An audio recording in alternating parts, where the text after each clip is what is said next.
UK immigration में family reunion के लिए स्पाउस वीजा और डिपेंडेंट वीजा दो मेजर रूट्स हैं जिन्हें समझना एप्लीकेंट्स के लिए बेहद जरूरी है। अक्सर लोग इन दोनों वीजा कैटेगरीज के बीच कंफ्यूज हो जाते हैं और गलत कैटेगरी में अप्लाई कर देते हैं, जिससे वीजा रिजेक्शन का रिस्क बढ़ जाता है। दोनों वीजा टाइप्स की अपनी एलिजिबिलिटी, राइट्स, प्रोसेस और डॉक्यूमेंटेशन रिक्वायरमेंट्स होती हैं, जिन्हें समझना सक्सेसफुल एप्लीकेशन के लिए क्रिटिकल है, खासकर तब जब इमोशनल स्टेक्स बहुत ज्यादा हो और एप्लीकेंट किसी पार्टनर या बच्चे से महीनों या सालों से दूर हो। ऐसे में सही वीजा रूट को आइडेंटिफाई करना सिर्फ टेक्निकल रिक्वायरमेंट नहीं बल्कि एक इमोशनल और प्रैक्टिकल नेसेसिटी बन जाती है। अगर कोई भी स्टेप गलत हो जाए, चाहे वो डॉक्यूमेंट सिलेक्शन हो या कैटेगरी चॉइस, तो पूरा प्रोसेस डिले या रिफ्यूजल की तरफ जा सकता है, जिससे न सिर्फ फाइनेंशियल लॉस होता है बल्कि मानसिक तनाव भी बहुत बढ़ जाता है। इसी वजह से सही जानकारी और सही गाइडेंस लेना इस पूरी जर्नी का सबसे अहम हिस्सा है। सबसे पहले बात करते हैं स्पाउस वीजा की। जैसा नाम से ही साफ है, स्पाउस वीजा उनके लिए है जो यूके में किसी ब्रिटिश सिटीजन या किसी ऐसे व्यक्ति से शादी कर चुके हैं या सिविल पार्टनरशिप में हैं जो यूके में सेटल्ड है, यानी जिनके पास इंडेफिनिट लीव टू रिमेन है या EU settled, pre settled status है। इस वीजा रूट से आने वाला व्यक्ति 5 साल के बाद indefinite leave to remain ILR के लिए एलिजिबल होता है और उसके बाद ब्रिटिश सिटीजनशिप के लिए अप्लाई कर सकता है। लेकिन स्पाउस वीजा के लिए कुछ इंपॉर्टेंट रिक्वायरमेंट्स होती हैं, जैसे कि genuine relationship, accommodation proof, English language requirement और सबसे अहम फाइनेंशियल रिक्वायरमेंट। इनमें सबसे चैलेंजिंग पार्ट होता है फाइनेंशियल थ्रेशहोल्ड फुलफिल करना, जिसमें यूके बेस्ड स्पॉन्सर को मिनिमम £18,600 एनुअल इनकम शो करनी होती है, और अगर बच्चे भी डिपेंडेंट हैं तो ये थ्रेशहोल्ड और बढ़ जाती है। इसके लिए पे स्लिप्स, बैंक स्टेटमेंट्स और एम्प्लॉयमेंट लेटर जैसे डॉक्यूमेंट्स देने होते हैं, जो ये साबित करे कि स्पॉन्सर स्टेबल और सस्टेनेबल इनकम अर्न कर रहा है। साथ ही रिलेशनशिप को जेन्युइन और सबसिस्टिंग दिखाना भी बहुत जरूरी होता है, जिसमें shared tenancy agreements, joint bank accounts, communication proof और फोटोग्राफ्स जैसी चीजें सपोर्ट करती हैं। इंग्लिश लैंग्वेज रिक्वायरमेंट को फुलफिल करने के लिए A1 लेवल का टेस्ट क्लियर करना होता है, और अकोमोडेशन भी ऐसा होना चाहिए जो दोनों के रहने के लिए सूटेबल हो। इन सभी एलिमेंट्स को सही ढंग से डॉक्यूमेंट करना ही स्पाउस वीजा एप्लीकेशन की सफलता की है। अब बात करते हैं डिपेंडेंट वीजा की। ये वीजा कैटेगरी उन लोगों के लिए होती है जो किसी ऐसे व्यक्ति के साथ यूके आना चाहते हैं जो ऑलरेडी यूके में एक PBS, point based system visa जैसे skilled worker visa, student visa या स्टार्टअप वीजा पर है। डिपेंडेंट वीजा होल्डर को उनकी वीजा वैलिडिटी प्राइमरी एप्लीकेंट की वीजा स्टेटस पर डिपेंड करती है, और ये स्पाउस वीजा की तरह सेटलमेंट का डायरेक्ट रूट नहीं होता। ये वीजा आपके पार्टनर के वीजा ड्यूरेशन के अनुसार ही वैलिड होता है, और सिटीजनशिप के लिए एलिजिबल होने के लिए आपको अलग रूट्स फॉलो करने होते हैं। यूके के इमिग्रेशन सिस्टम में स्पाउस वीजा और डिपेंडेंट वीजा के बीच टर्मिनोलॉजी का भी बहुत फर्क है, जो कई एप्लीकेंट्स को कंफ्यूज करता है। दूसरी कंट्रीज जैसे कनाडा और USA में स्पाउस वीजा शब्द ब्रॉडर सेंस में यूज होता है, लेकिन यूके में ये स्पेसिफिक है और सिर्फ ब्रिटिश या सेटल्ड इंडिविजुअल्स के स्पाउस के लिए यूज होता है। जबकि dependent visa PBS visa holders के स्पाउस या चिल्ड्रन के लिए होता है। इसी कंफ्यूजन की वजह से कई बार एप्लीकेंट्स गलत वीजा कैटेगरी चूज कर लेते हैं, जिससे एप्लीकेशन रिजेक्ट होने की संभावना बढ़ जाती है। ये फर्क केवल टर्मिनोलॉजी का नहीं है, बल्कि राइट्स और एंटाइटलमेंट्स का भी है, जैसे कि डिपेंडेंट वीजा होल्डर्स को सेटलमेंट के लिए जितने साल यूके में कंटिन्यूअसली रहना होता है, वो स्पाउस वीजा से अलग हो सकता है।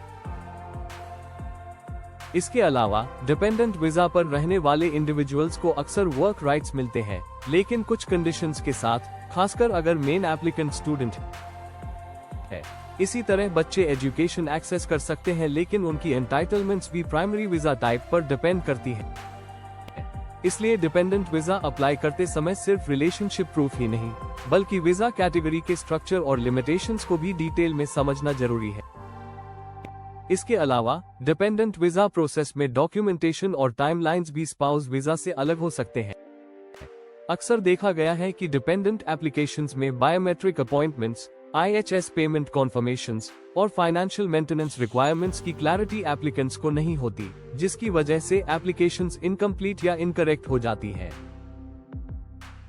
खासकर स्टूडेंट डिपेंडेंस के केस में फंड मेंटेनेंस की एग्जैक्ट ड्यूरेशन और एक्सेप्टेबल फाइनेंशियल प्रूफ को लेकर काफी कंफ्यूजन रहता है। इसलिए एप्लीकेशन सबमिट करने से पहले सभी गाइडलाइंस को ध्यान से पढ़ना और रीसेंट अपडेट से वाकिफ होना बहुत जरूरी है, ताकि किसी भी अननेसेसरी डिले या रिफ्यूजल से बचा जा सके। अब बात करते हैं सबसे चर्चित टॉपिक की, फाइनेंशियल रिक्वायरमेंट्स की। स्पाउस वीजा के लिए 2024 में कंजर्वेटिव गवर्नमेंट ने इनकम थ्रेशहोल्ड को फेज वाइज इंक्रीज करने की पॉलिसी अनाउंस की थी, जिसमें अप्रैल 2024 से रिक्वायरमेंट £29,000, फिर लेट 2024 से £34,500 और अर्ली 2025 से £38,700 करने की बात थी।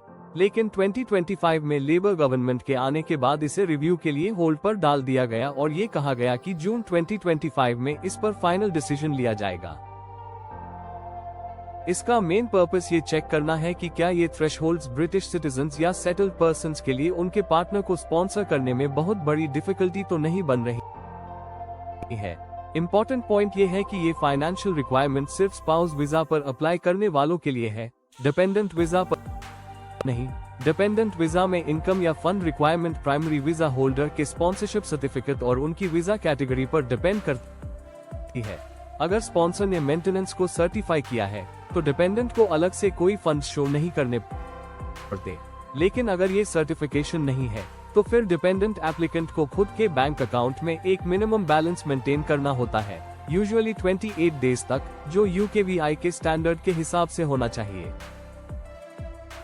अब डॉक्यूमेंटेशन की बात करें तो स्पाउस वीजा के लिए जो एप्लीकेंट्स यूके से बाहर से अप्लाई करते हैं उन्हें टीबी टेस्ट सर्टिफिकेट देना जरूरी होता है अगर वो किसी हाई रिस्क कंट्री से बिलोंग करते हैं। इसके साथ साथ स्पॉन्सर को सैलरी स्लिप्स, बैंक स्टेटमेंट्स या फिर सेविंग्स प्रूफ देना होता है, जिससे इनकम थ्रेशहोल्ड फुलफिल हो सके। अगर एप्लीकेंट सेल्फ एम्प्लॉयड है तो टैक्स रिटर्न्स, अकाउंटेंट लेटर और बिजनेस बैंक स्टेटमेंट्स जैसे एक्स्ट्रा डॉक्यूमेंट्स भी देने पड़ते हैं। इसके अलावा इंग्लिश लैंग्वेज रिक्वायरमेंट को भी फुलफिल करना होता है। A1 लेवल की इंग्लिश टेस्ट एंट्री क्लियरेंस के लिए, A2 एक्सटेंशन के लिए और B1 लेवल ILR के लिए एक्सेप्ट की जाती है। यूके के अंदर से स्पाउस वीजा अप्लाई करने वाले कपल्स अक्सर अपनी जॉइंट इनकम दिखाकर भी ये रिक्वायरमेंट फुलफिल कर सकते हैं। लेकिन यहाँ ध्यान देने वाली बात यह है कि हर फाइनेंशियल डॉक्यूमेंट का एक दूसरे के साथ परफेक्ट अलाइनमेंट होना चाहिए।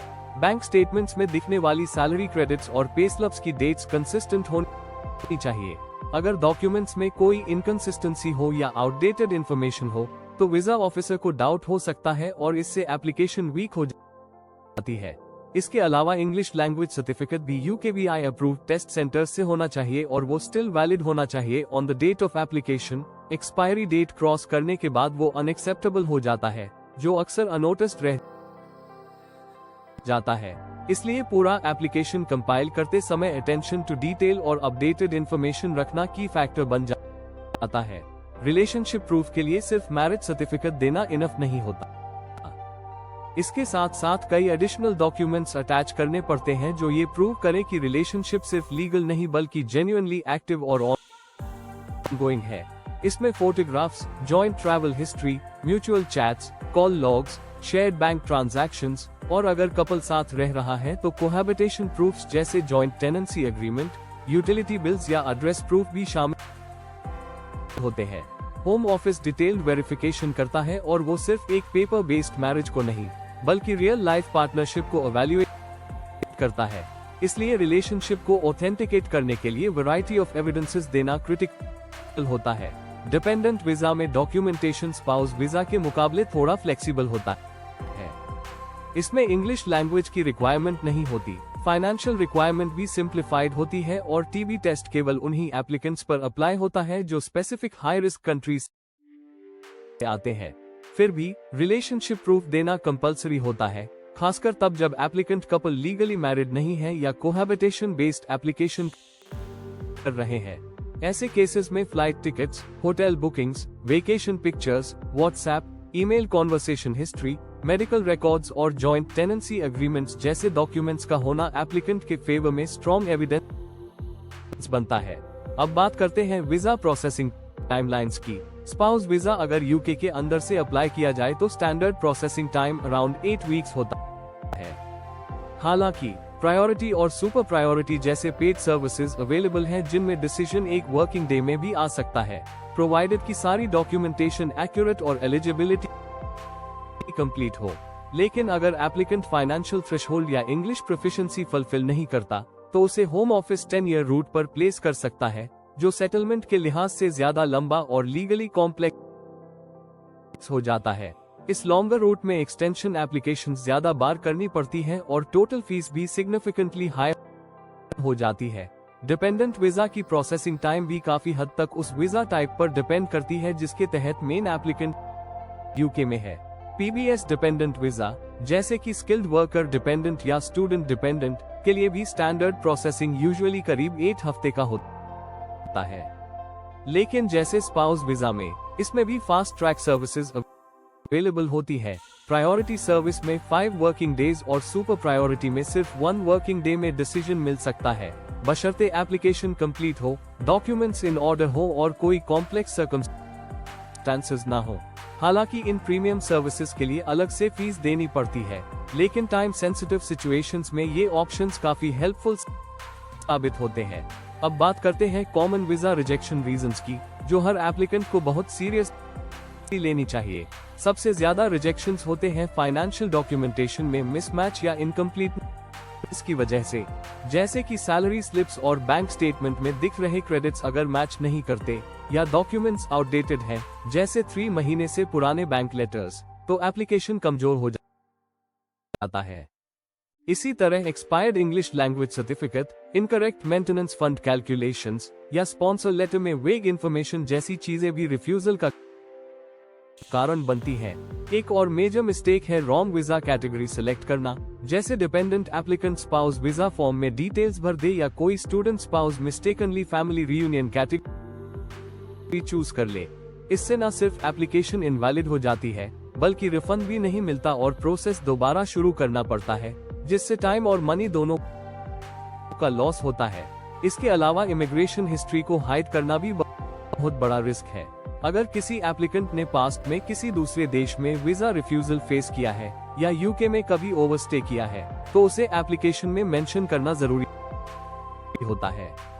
यूकेवीआई के पास इंटरनेशनल डेटा शेयरिंग एग्रीमेंट्स होते हैं और कंसील की गई इंफॉर्मेशन अगर पकड़ में आ जाए तो उसे इंटेंशनल डिसेप्शन माना जाता है। इस केस में 10 साल तक का यूके एंट्री बैन लग सकता है, जो फ्यूचर अपॉर्चुनिटीज के लिए परमानेंट डैमेज बन सकता है। इसलिए ये बिल्कुल क्लियर होना चाहिए, honesty is not just a virtue here, it's legal necessity. इस पूरे डिस्कशन से एक चीज साफ है, चाहे आप स्पाउस वीजा अप्लाई कर रहे हो या डिपेंडेंट वीजा, दोनों ही यूके इमिग्रेशन सिस्टम के हाईली रेगुलेटेड और कंप्लायंस हैवी कैटेगरीज हैं।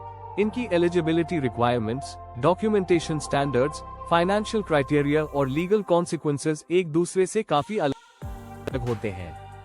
अगर आप जेन्युइनली रीयूनाइट होना चाहते हैं अपने स्पाउस या फैमिली के साथ यूके में, तो आपको सबसे पहले अपनी पर्सनल सिचुएशन को ऑब्जेक्टिवली एवेल्युएट करना होगा कि आप किस वीजा रूट के लिए सही फिट है, और उसी के अनुसार पूरी स्ट्रैटेजी बनानी होगी, from correct form selection to document preparation to timeline planning. Last में जेन्युइन रिलेशनशिप प्रूफ सबसे क्रिटिकल पार्ट है। चाहे स्पाउस वीजा हो या डिपेंडेंट, डॉक्यूमेंट्स जितने ऑथेंटिक और जॉइंट होंगे उतना बेहतर।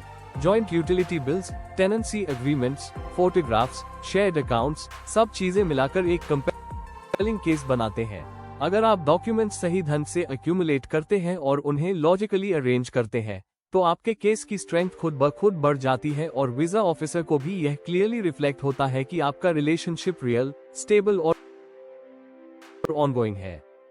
कई बार सिंपल डिटेल्स जैसे एड्रेस प्रूफ या डेट स्टैम्प फोटोग्राफ्स भी मेजर डिफरेंस क्रिएट कर सकते हैं। यूके की इमिग्रेशन पॉलिसी डायनामिक है और उसमें समय समय पर चेंजेस आते रहते हैं। रूल्स अचानक अपडेट हो सकते हैं, फाइनेंशियल थ्रेशहोल्ड्स रिवाइज हो सकती है, या वीजा कैटेगरीज के अंदर प्रोसीजरल शिफ्ट्स आ सकते हैं। ऐसे में अप टू डेट रहना, राइट कैटेगरी में टाइमली अप्लाई करना और डॉक्यूमेंटेशन को क्लियर और कंसिस्टेंट रखना ही सबसे सेफ और सक्सेसफुल स्ट्रैटेजी होती है।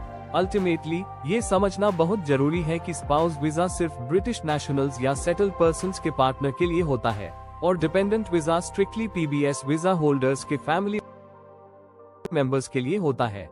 यही क्लैरिटी कई बार कंफ्यूजन और रिजेक्शन से बचा सकती है।